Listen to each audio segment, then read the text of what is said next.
मुझे लगता है कि आप में से कई लोगों को आरएनए का कॉन्सेप्ट क्लियर नहीं है, क्योंकि स्कूल में बहुत ही कम ऐसे टीचर हैं जो आपको आपका कॉन्सेप्ट क्लियर करवा सकें। स्कूल एक व्यवसाय की तरह है, ना कि आपको एजुकेट करने के लिए। लेकिन कोई बात नहीं, आज आपको हम आरएनए के बारे में एक साधारण सा ओवरव्यू तो दे ही देंगे, जिससे आपको इसको समझने में कभी दिक्कत नहीं होगी। देखिए, आरएनए का निर्माण डीएनए के ट्रांसक्रिप्शन के प्रोसेस के थ्रू होता है। ये ट्रांसक्रिप्शन प्रोसेस होता क्या है, पहले हमें ये जानना पड़ेगा। देखिए, हमारे सेल के न्यूक्लियस के अंदर डीएनए पाया जाता है, डीऑक्सीराइबोज न्यूक्लिक एसिड। इस डीएनए में डीऑक्सीराइबोज नाम का शुगर होता है, इसलिए इसे डीएनए कहते हैं। आरएनए का फुल फॉर्म होता है राइबोज न्यूक्लिक एसिड, इसमें राइबोज नाम का शुगर होता है। देखिए, जब हम अपने न्यूक्लियस के अंदर जाएंगे तो हमें अपना डीएनए मिलेगा। ये बात मैंने आपको कई बार बताया है। देखिए, होता यह है कि जब हमारे डीएनए पर मौजूद कुछ स्पेसिफिक जीन एक्टिव हो जाते हैं, तो इन्हीं एक्टिव जीन के ऊपर आरएनए पॉलीमरेज नाम का एक एंजाइम आकर अटैच हो जाता है और डीएनए के ऊपर ये एंजाइम मूव करने लगते हैं। जैसे ही ये आरएनए पॉलीमरेज डीएनए के ऊपर आया, ये डीएनए को अनवाइंड करके डीएनए के फ्री बेसिस को रीड करते हुए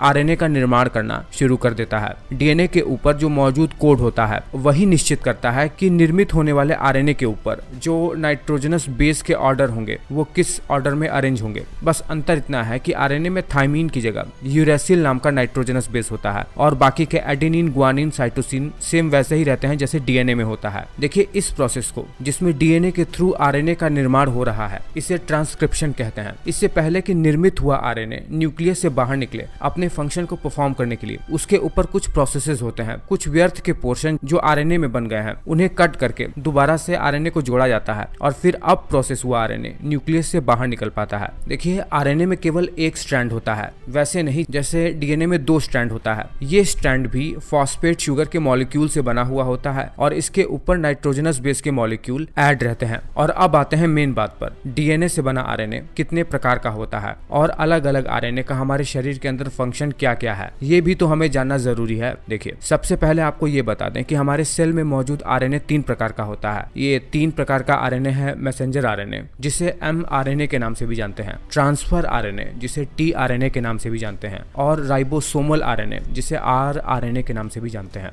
देखिए, मैसेंजर आरएनए ये न्यूक्लियस के अंदर ही मौजूद डीएनए के एक स्पेशल सीक्वेंस से बनता है, जो कि डीएनए पर एक स्पेशल जीन है। डीएनए से ट्रांसक्रिप्शन प्रोसेस के बाद इसका प्रोसेसिंग होता है और प्रोसेसिंग के बाद ये एमआरएनए न्यूक्लियस से बाहर निकलता है। ठीक उसी तरह न्यूक्लियस में ही मौजूद डीएनए में मौजूद एक स्पेशल किस्म का जीन सीक्वेंसिंग होता है, जो कि ट्रांसक्रिप्शन प्रोसेस से ट्रांसफर आरएनए का निर्माण करता है, टीआरएनए। और ये टीआरएनए अन्य आरएनए से स्ट्रक्चर में बहुत अलग होता है। इनमें प्रोसेस के बाद इनका स्ट्रक्चर पूरी तरीके से बदल जाता है और ये भी साइटोप्लाज्म में आकर फंक्शन करते हैं। उसी तरह सेल के न्यूक्लियस के अंदर एक विशेष प्रकार की संरचना होती है जिसे न्यूक्लियोलस कहते हैं। इसमें भी डीएनए जो कि क्रोमेटिन के रूप में न्यूक्लियस के अंदर रहता है, इस न्यूक्लियस के अंदर ही बहुत ही डेंस क्रोमेटिन का एक नेटवर्क बना लेता है जिसे न्यूक्लियोलस कहा जाता है। इसमें पाए जाने वाला डीएनए बहुत ही स्पेशल किस्म का होता है जिसे राइबोसोमल डीएनए कहते हैं। ये राइबोसोमल डीएनए एक स्पेशल किस्म के जीन सीक्वेंसेस से बना हुआ होता है, जो कि ट्रांसक्रिप्शन प्रोसेस के थ्रू राइबोसोमल आरएनए का निर्माण करता है। यही राइबोसोमल आरएनए प्रोटीन के साथ मिलकर राइबोसोम का निर्माण करते हैं,